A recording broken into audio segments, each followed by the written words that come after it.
So where it used to be that you would have a doctor, would probably be making good money, but he'd be, the single homeowner, the single breadwinner in the family. You now have two of those people.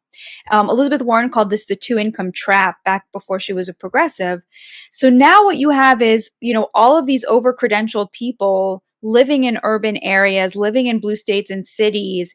And instead of competing with, there, let's say a couple where you have one electrician and maybe like a part-time librarian, right? Who maybe together are, bringing in something comparable to the doctor, right?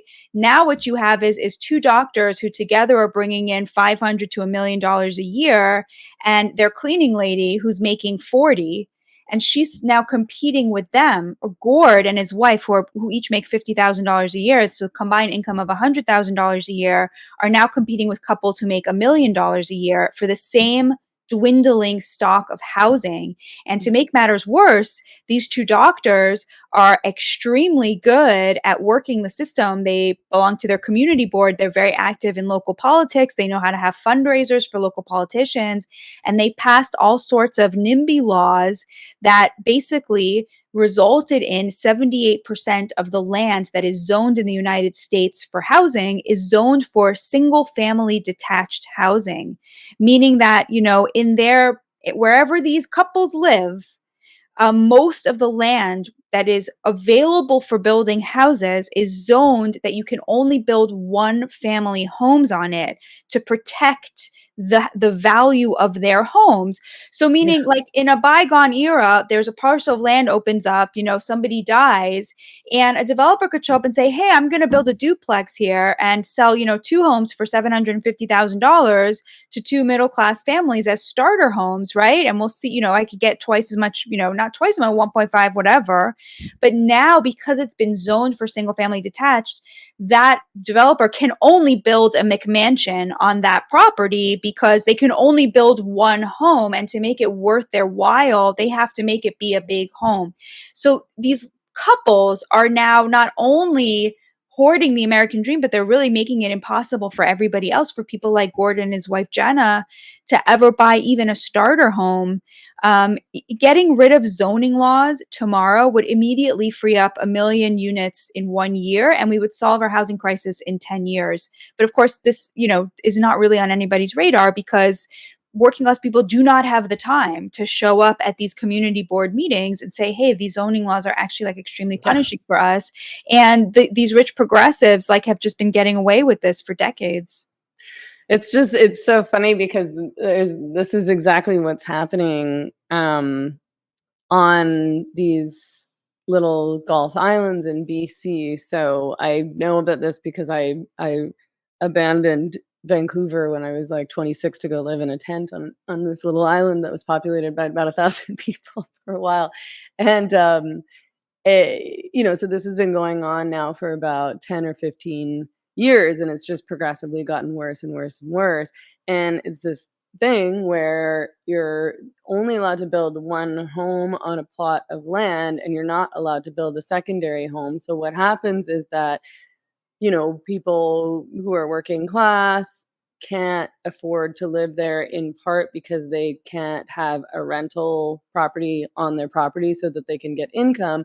But on top of that, working class people have nowhere to live on any of these islands, because if you can't afford to buy a home, there's nowhere to live because there's no rental properties. There's not like a little cabin on somebody else's bigger property that you can rent.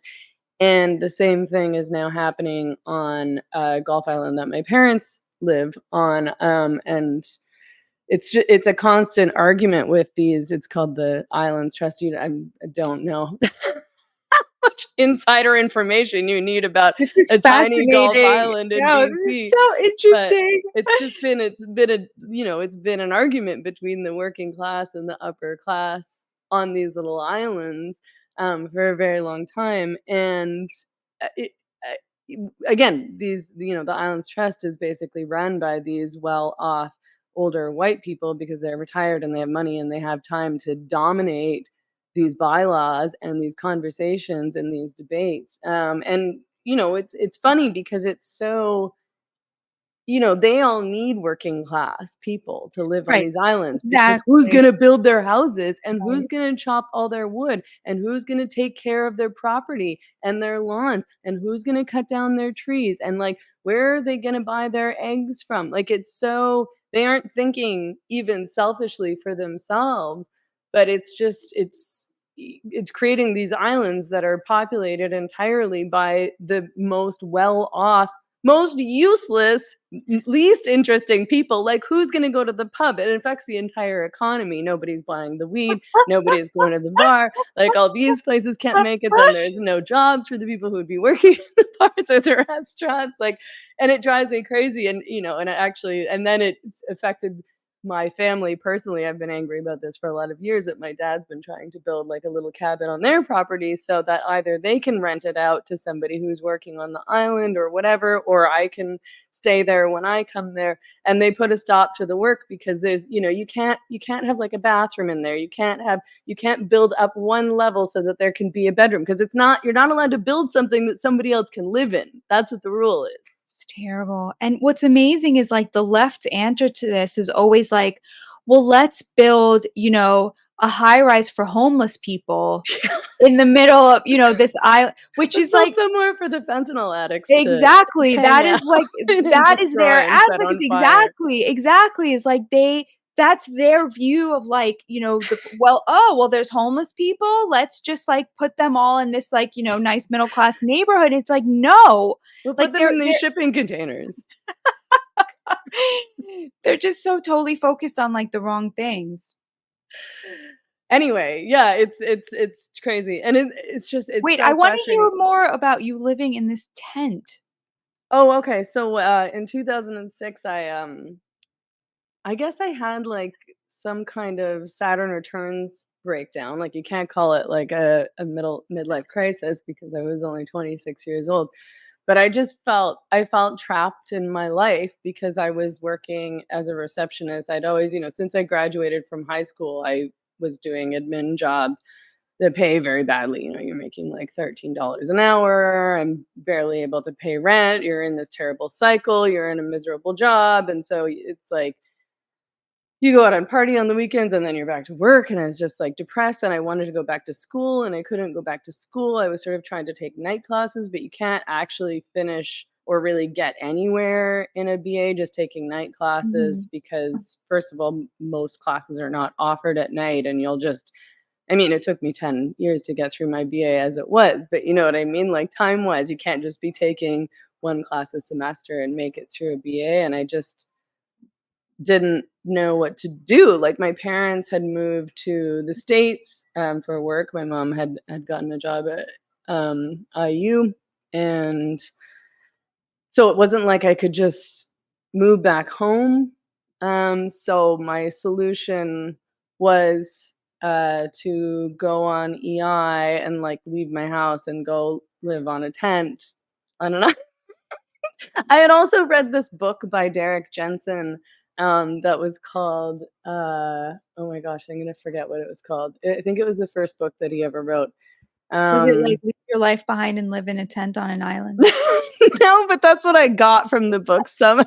Like, I decided like I didn't want to live in the city anymore, and I wanted to like be closer to the land, and I was interested in anarchy, and I was like, I'm gonna go feed chickens and pick berries on the island. And it turns out that I hate labor and farm work, so that was a useful learning experience for me in that regard. But other than that, it was great in a lot of ways because it just changed the trajectory of my life. So while I was on the island, I got involved with the pirate radio station, which was in the middle of a sheep Ah. field in a trailer. And I was able to actually start going back to school when I was on the island because I was working at the local cafe, and my rent was super cheap. I was just living in a little cabin that didn't have any plumbing or heating on a friend's property. Wow. And so my rent was really cheap, so I could just work a few days a week at the cafe, and then I was doing courses online and commuting a bit to the university that I had to like take a ferry to and like carpool down the island. It sounds funny when I say it all out loud. Sounds really charming. Like, it sounds very eat, pray, love, and like, did you find yourself? And I mean, in a way, because yeah, like it completely changed the trajectory of my life and led me to where I am now, because I did finish school and I ended up doing a master's degree, and I got into doing radio. So while, through this pirate radio station, I realized that I really liked doing radio and I wanted to get into doing journalism. So I eventually, when I did move back to Vancouver, I started doing a radio show at the local co-op radio station and started writing and started doing journalism-y kind of stuff. And I was, yeah, I didn't feel like trapped in this terrible cycle of not making money and not really being able to Mhm. escape and not having any kind of freedom or autonomy and not being able to move into a different direction. And just like the being trapped in this sort of like, I'm going to make, whatever, $27,000 a year working as a receptionist for the rest of my life, because you can't move up. I was working for the government actually at that time, unless you have more advanced degrees. Anyway, back to your book. And here I am now living in a little town in Mexico among the roosters. So